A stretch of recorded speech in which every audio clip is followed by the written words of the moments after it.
40 years old this month, and dating for sure. Excited about that, but you know, and I'm dating differently now. I'm dating a lot differently.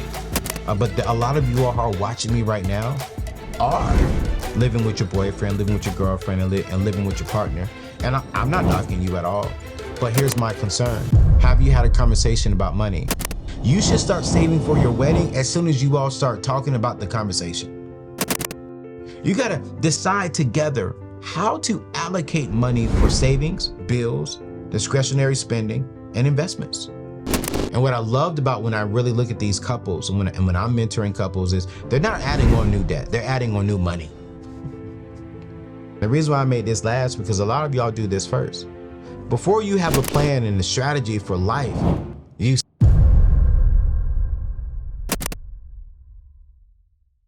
What's going on, fam? It's your boy Anthony ONeal. Welcome back to the table. And today we're diving into a topic that I've honestly I was trying to figure out how do I approach this, you know?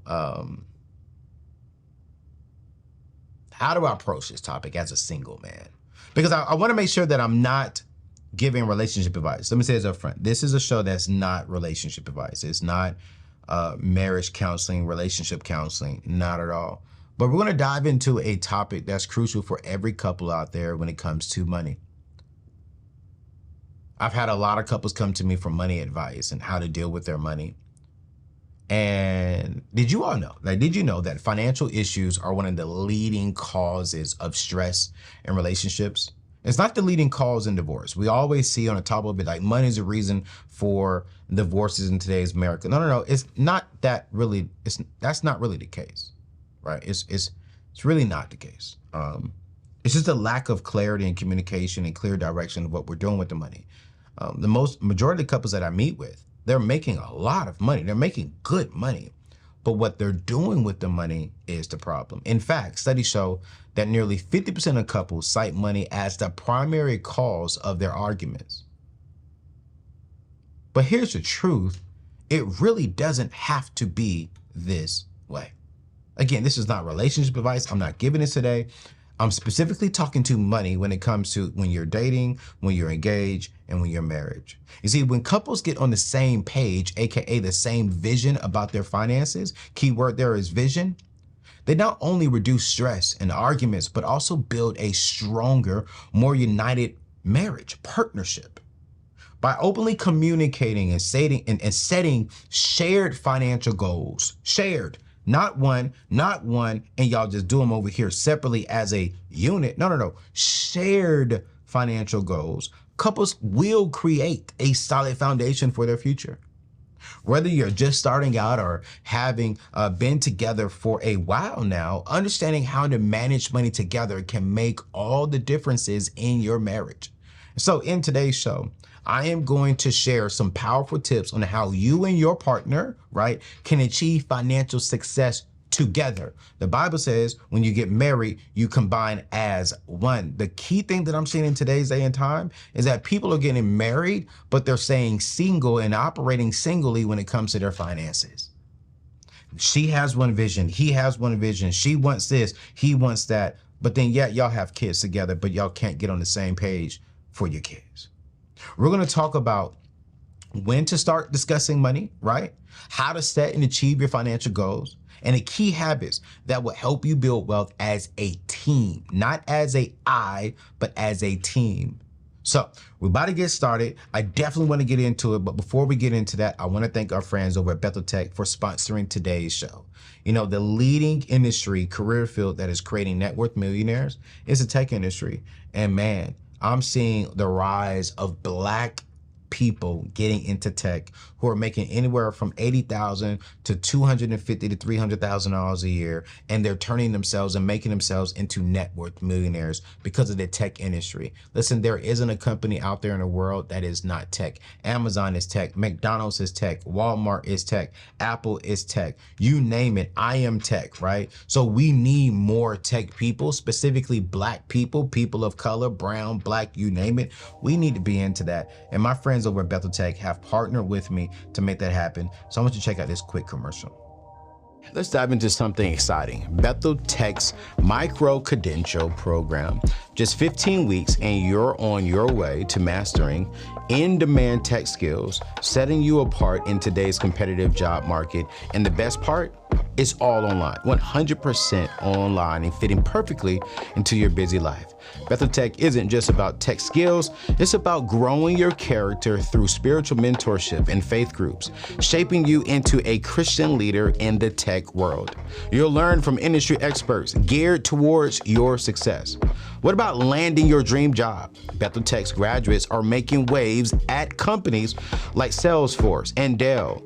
And with a price tag of only $5,000, it's an investment in your future that's both affordable and valuable. Are you ready to start?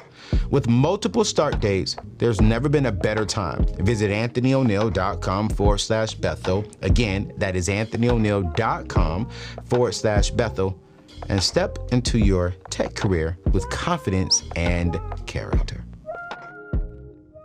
So head over to AnthonyONeal.com/Bethel so you can get some more information about my good friends over at Bethel Tech, a Christian school that will give you biblical tech education.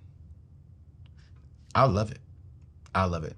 All right, let's get into today's show, man. Let's get into it. And the reason why you see me kind of like pausing a little bit is because it's like, man, I'm treading lightly on this because I'm a huge advocate of relationship coaches, right? My favorite is going to be my pastor and his wife, Stephen Chandler and Zy Chandler. But then after that, I would definitely say R.C. Blakes and his amazing wife. And those are the only two I can really put my name on, right? Because the truth of the fact is I'm single. And the truth of the fact is I desire marriage. And I have to be very careful on giving relationship advice because I've made some bad decisions when it comes down to relationships. Heck, I'm 40 years old this month, and dating for sure. Excited about that, but you know, and I'm dating differently now. I'm dating a lot differently. Thanks to Dr. Love, R.C. Blakes, Dr. Darius Daniels, my pastor, for really holding me accountable and helping me mature and evolve. And even my friend Sarah Jakes, who's always called me out with love and giving me some good solid guidance on how to do it correctly. So today's show, you guys, is not about relationship advice. This is something that what I'm giving you is what I know will work inside of any marriage. And as a Christian, I say this as well. The reason why you're going to hear me saying partners is because we have some people who are watching my show who are not Christians, and they're, you know, a part of the LGBTQ plus community. Hopefully I said it right. If I didn't, charge it to my head, not my heart. And I want to make sure that you all can get this information because I think that when two come together, you all need to be on the same page. And so as a Christian, our partner, husband, I believe in husband and wife. And that's what I'm going to really be talking to. But whoever your partner is, you can get this information. So here's some information that I really want to start off when it comes to when do you start talking about money? And yo, this is what I believe. Early on in the relationship, I want you to begin discussing finances as soon as the relationship becomes, you know, a little bit serious, okay? Because this will set the tone for transparency and shared financial goals, right? And so when I say early on in a relationship, I'm not talking about in the first date. Let me be real with you. No. I'm talking about after you've been on a few dates, after y'all have had a few phone call conversations, and you're like, you know, I could see this going somewhere. Like, I like her, I like him. I could think this could be something serious.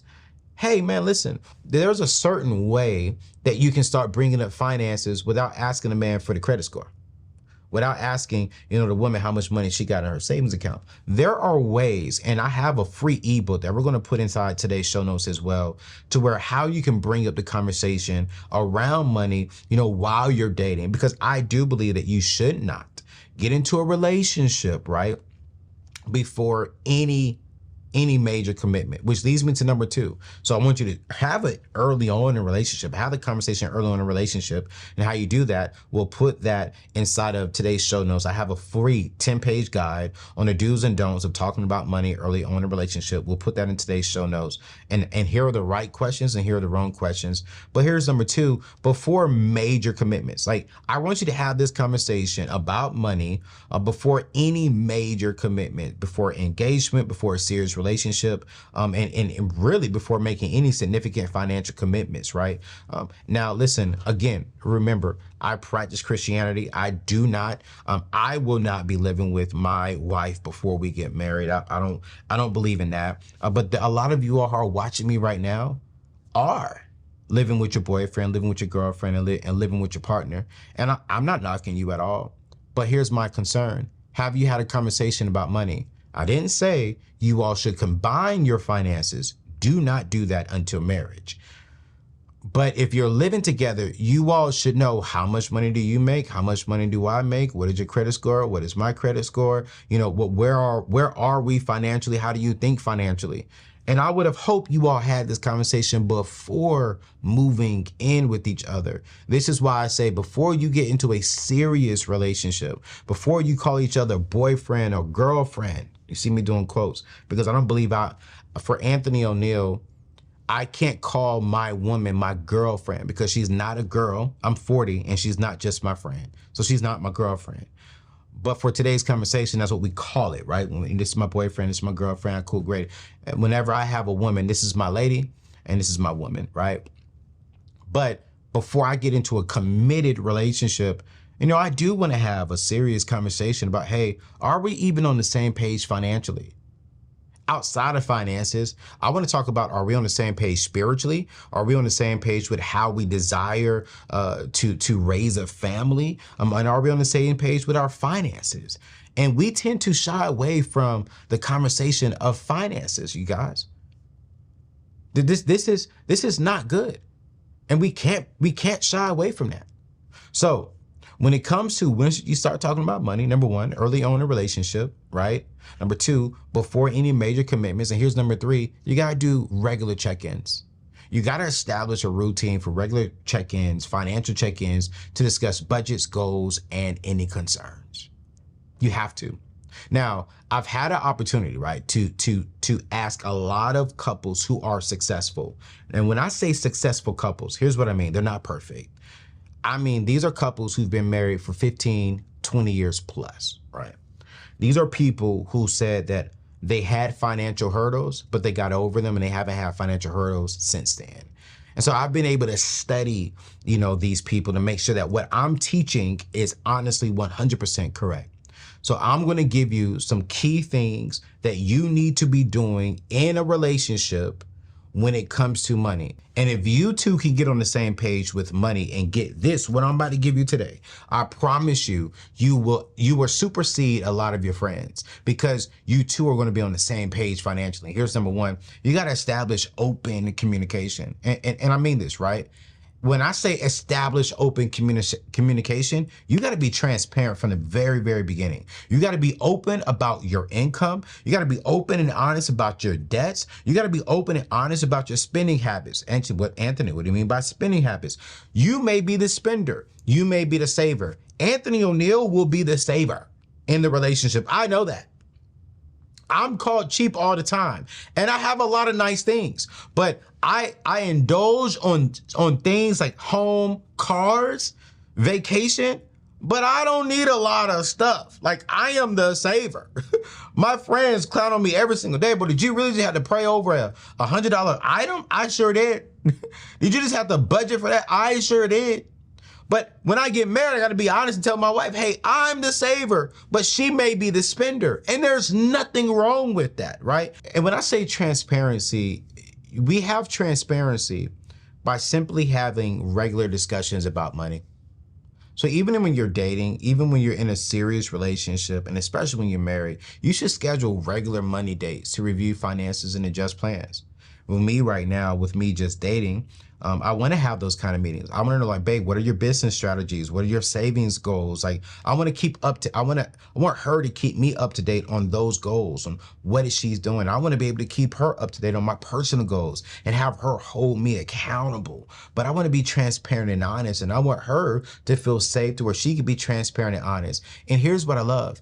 When we do this in the dating stages and in the relationship stages, it creates such a solid foundation to get us to our marriage. So by the time we get to our marriage, there's no secrets in marriages when it comes to our finances, because we've been so transparent for the last year, 2 years of us dating and being engaged.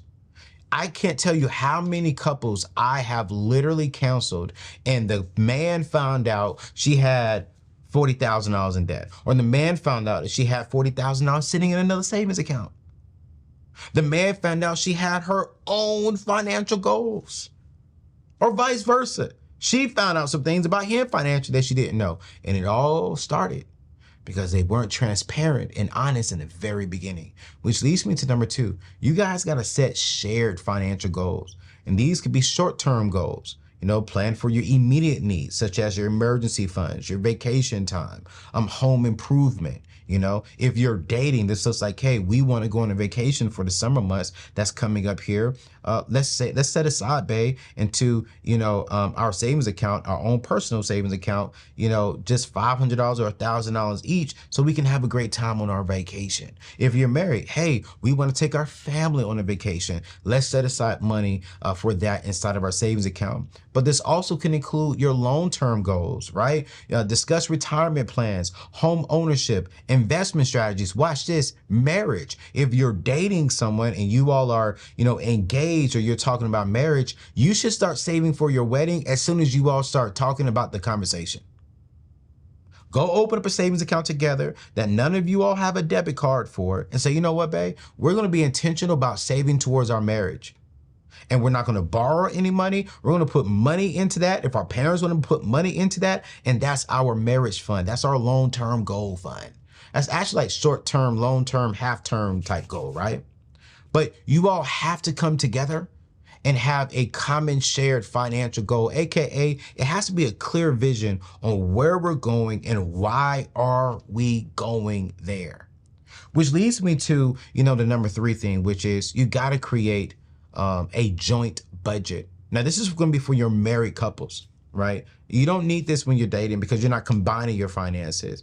But when you have a budget, you all should in the dating stages hold each other accountable, but you should not be combining your finances together until you say, I do. Not when you say, will you? Not when you say, we're boyfriend and girlfriends, but when you say, I do, that's when you say, I will combine my finances, right? But in the marriage stages, what I've seen with married couples, they had joint budgets. They had joint budget meetings. They went from separate budgets to one budget. They went from tracking income and expenses separately to together. You got to use budgeting tools and apps like Every Dollar is a great budgeting tool. My Wealth Building tool to really track your monthly expenses, be able to track your wealth building, right? And inside of the budgeting tool, you got to allocate your funds. You got to decide together how to allocate money for savings, bills, discretionary spending, and investments. You have to, because if you do not have one budget as a couple, that's 2 separate visions going down this way. If you want to save and pay cash for your kids' college, that needs to be on the budget. If you want to buy a house, that needs to be on the budget. If you want to buy a car, that needs to be on the budget. And we got to get out of saying my money. No, it's our money. I don't care if she don't work. I don't care if he don't work and you work. It's not your money. It is our money. Which leads me to number 4. You got to respect each other's financial desires and autonomy, right? Right? You got to respect that. So inside of the budget, what I suggest to every married couple, they have personal accounts. There's a personal account. So all the money goes into the main account, right? Then from there, we'll put money into the savings account that we don't touch. But then from there, we have our own personal accounts. I want you to maintain individual accounts for personal spending, right? While also having a joint account for your shared vision and expenses and etc. Prime example, inside of your budget meeting, when you have these meetings, you know, babe, I know you want to get that Louis Vuitton purse, or babe, I know you're going on vacation, or babe, you know, how much money do you need today to spend? And let's say in this account, you're giving her 500, you got 500. You don't have to come back and say, well, babe, I want to go buy this. No, is it within the budget that you have for the $500? If it is, cool, great. I know one couple that I mentored, she was getting $750 a month. Man, she saved that thing for like 4 months. I think she had like $4,000. Can't remember the exact amount, but she came home with a Louis Vuitton purse. And her husband was like, did you? She was like, no. I saved up because I know exactly what I wanted, and I don't want to have to ask you, can I go get it? So I knew I had an allowance. So instead of me paying to get my nails and this and that, I just saved up, did my own nails, did my own hair, and I went and bought the purse out of the money that I didn't have to ask you about, because I know if I go into the savings or the main checking account, we got to have a meeting about that. And I just said, I'll wait for 4 months and I just save up on that fund.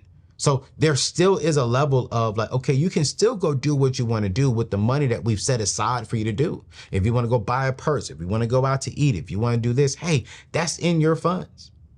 That's in your funds. But you got to set spending limits, right? So you got to agree on limits for discretionary spending to avoid conflicts. And the discretionary spending is, hey, you got $500 in discretionary spending. It's in your account. Hey, you got 1,000, whatever that number is. You all got to sit down. And discretionary spending, when it comes to the spending limit, should not impact your vision. It shouldn't stop you from reaching your vision and reaching your goal and reaching to where you want to go with your money. So if she wants $1,000, but the vision doesn't allow $1,000, the vision only allows $500 a month, then she has to be okay with the vision, which I want to pause right there before I go to number 5. And I want to stress the importance of this. Go back all the way up to the top where I talk about, you got to get on one vision, because you should never have to tell your spouse no. Your vision should be the one to tell your spouse no. You should never even have to wonder if your spouse will say yes or no. Because if the vision is clear, the vision says, yes, we can do it. No, we can do it. We can't do it. And if it's a yes, it's like, hey, babe, I want to do this. I know we said this is the vision, is where we're going. If I do this, we can still get there. We can still do this. It doesn't stop us from doing this. And we have the funds to do it. You cool with that? Babe, I'm cool with it. Babe, I really want to do this, but I know if I do this, we're not going to be able to hit our vision. We're not going to be able to do our goals. We're not going to be able to send our kids off to college. It's going to slow us down from hitting that goal. But I still want to do it. No, babe, I'm sorry. That's the vision. Now, unless you all want to go back and address and change the goal, change the vision, I'm cool with that. But the vision has to stay, and the vision has to be the yes and the no. The yes and the no. And inside of that vision, which brings me back to number 5, but what I'm seeing with a lot of married couples right now that's working, and I teach this every single day, married couples are building an emergency fund. They're not solely relying on credit cards. They're not relying on payday loan advances. No, they're setting aside 3 to 6 months of their net pay, not expenses, net pay.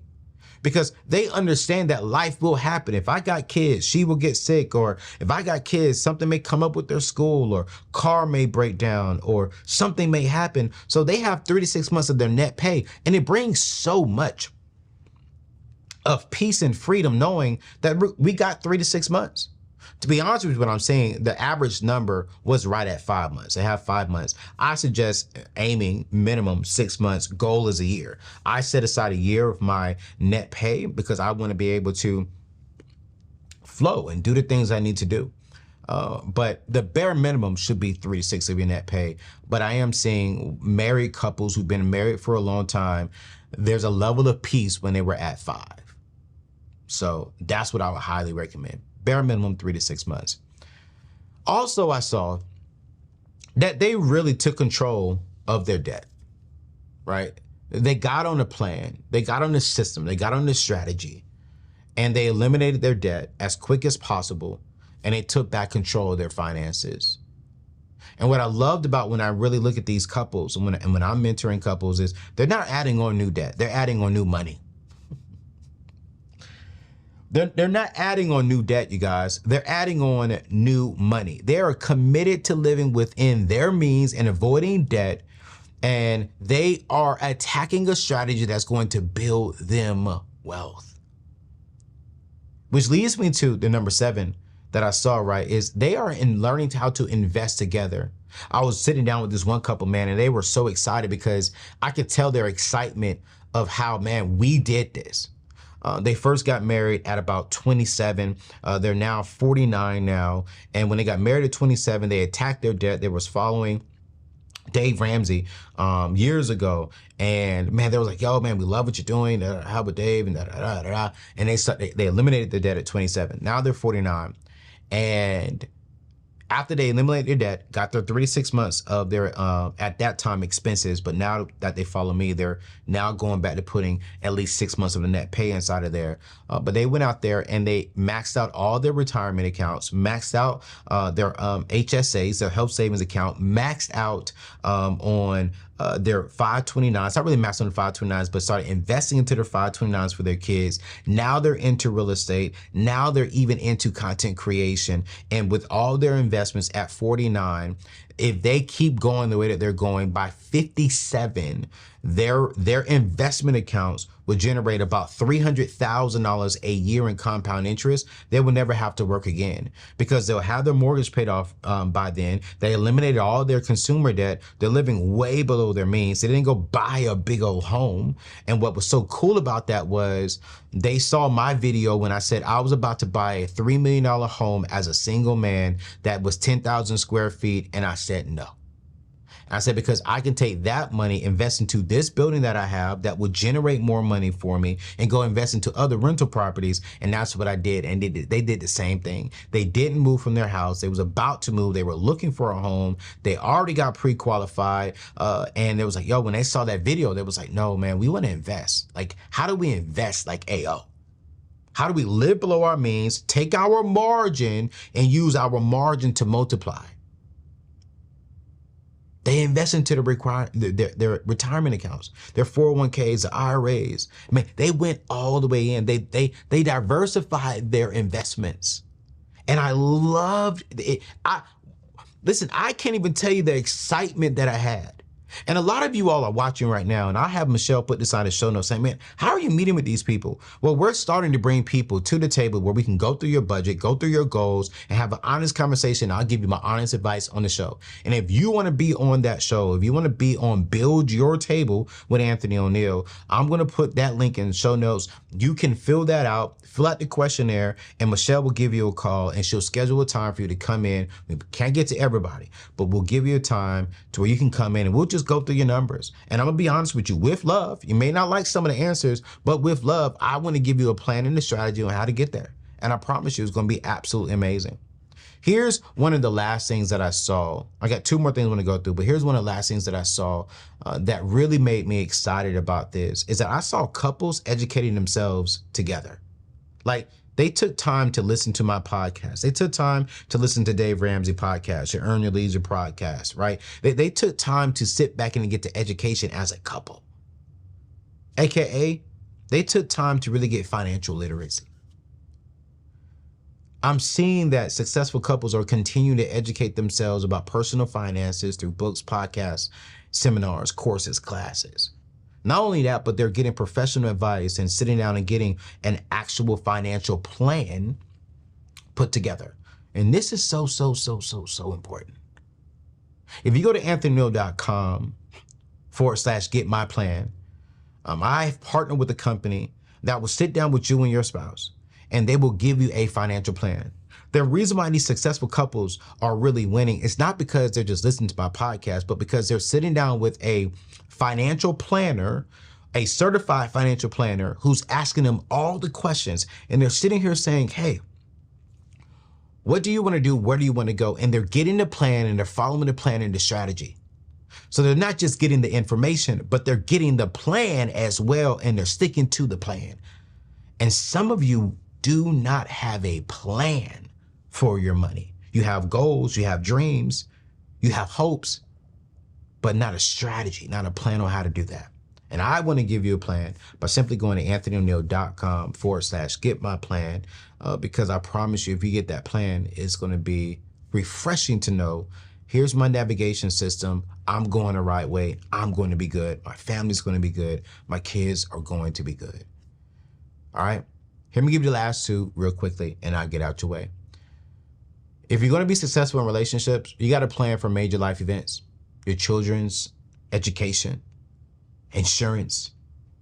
If you're not planning for death, if you're not planning for your children's educational experience, if you're not planning for health mishaps that may come up, car mishaps that are coming up, like, you got to plan for these things. This is why I promote ethos through life insurance, because the truth of the fact is, man, we are going to die. And I hate to say this, we don't know when that's going to happen.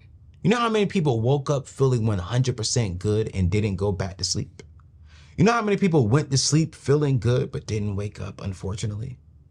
And I'm not trying to scare you. I'm just trying to be real. That I'm noticing that couples are even sleeping better because they have a plan for life after them. Couples are sleeping better because they have a plan for if life was to hit them, they have something to fall back on to give them a little bit of grace and a little bit of cushion. How many of you all actually have a plan? And some of you don't. But let me tell you this much, and this is the last one. This is the reason why it's number 10. And the reason why I made this last, because a lot of y'all do this first. Before you have a plan and a strategy for life, you celebrate your money. You celebrate your success. So couples are celebrating their milestones. They're celebrating paying off debt. They're celebrating for getting 3 to 6 months. They're celebrating for getting a pay raise. They're celebrating. They're enjoying the fruit of their labor. But what I see oftentimes, we celebrate before we take care of our priorities. And what I've seen with successful couples with money, they're celebrating the milestones somewhat after they take care of their priorities. They go buy a car, they go buy a house, they go out to a nice dinner, they go out to a real nice vacation. Great.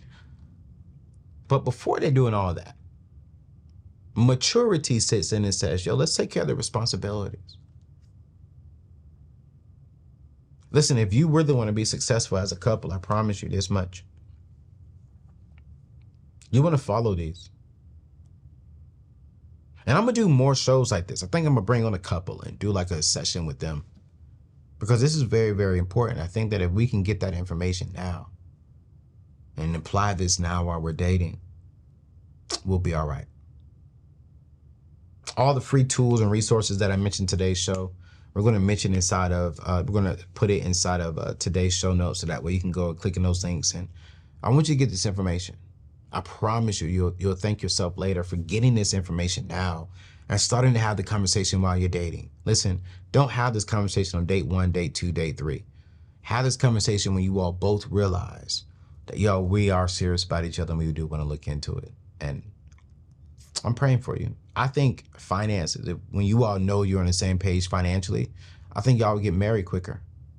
But if you know you're not on the same page financially, you'll get out of that relationship quicker, and it saves you the heartache and pain. Yo, if I miss anything, comment. Let me know in today's show notes. Not in today's show notes, but in today's comments. I promise you, it'll be a blessing. Yo, I gotta go. I'm over my time. God bless you. We'll see you next week. Peace out.